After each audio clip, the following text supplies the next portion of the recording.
शाज रसाले में खुश आमदीद।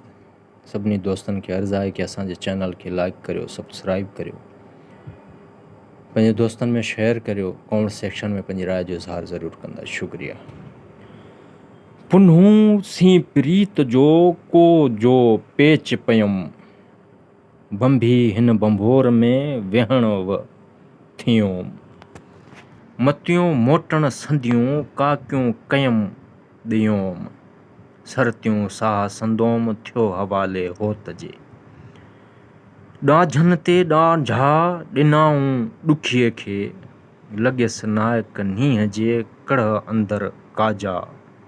थरनि में थाजा करे मुंधनि मरन सी, को मुंहुं कुठल आयो वस न वेचारी, होत तुंहिंजे हथरी पहुची न पारी। अची जे आरी त पांद पुॼे लख लंघां, कॾहिं तां ॿाझ पई साजन मुंझ सलाम। सिक तुंहिंजे सुपरी कयो तन तमाम, हथीं हाज वह थी नेणन निंड हराम। दोस न सहां दाम तूं विंदर थो वेला करीं, बर मड़ोई बू छपर छाटूं मकियूं।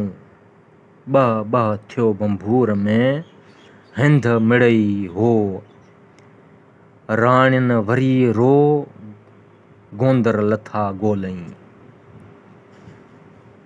जतन सां जांको सरतियूं मूं संग थियो, जतन सां जांको सरतियूं मूं संग थियो। करे कोहियारो वियो तन छिनी तांको, आऊं पिण तॾां को अध ॾुखो ई आहियां। मतां का ॿुड़ी ॿोल ॿारो ची वसे, हूंद न सत्यसि सरतियूं वेही रहियसि वड़ी।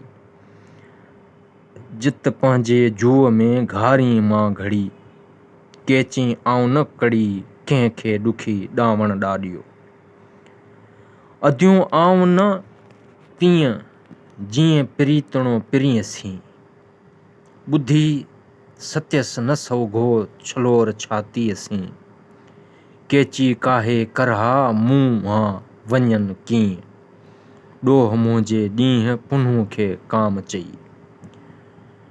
वरम विसारे ज आहियां तुंहिंजे आसरे, ॾाढो ॾूंगर जो सॼे सो लुत्फ़ूं लंघाइज। आसरे उतीं वेर तूं आरी ॼाम अचेज, निमाणी खे नूर सीं लालण लॾाएज।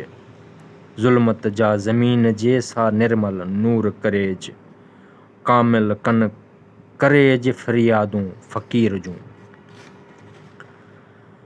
छोरी छॾम छपड़ी ॿारो चल ॿान्ही, जानिब जहिड़ो जग में नाहे को सानी। पुनल नियो पाण सां पोरियत पर टियाणी, पोरियो कंदसि पर जो भरींदमि पाणी। होतम छॾियो हेकली हीअ जा विंदर वकाणी, अदियूं अब्दुल लतीफ़ चए ईंदमि आरियाणी।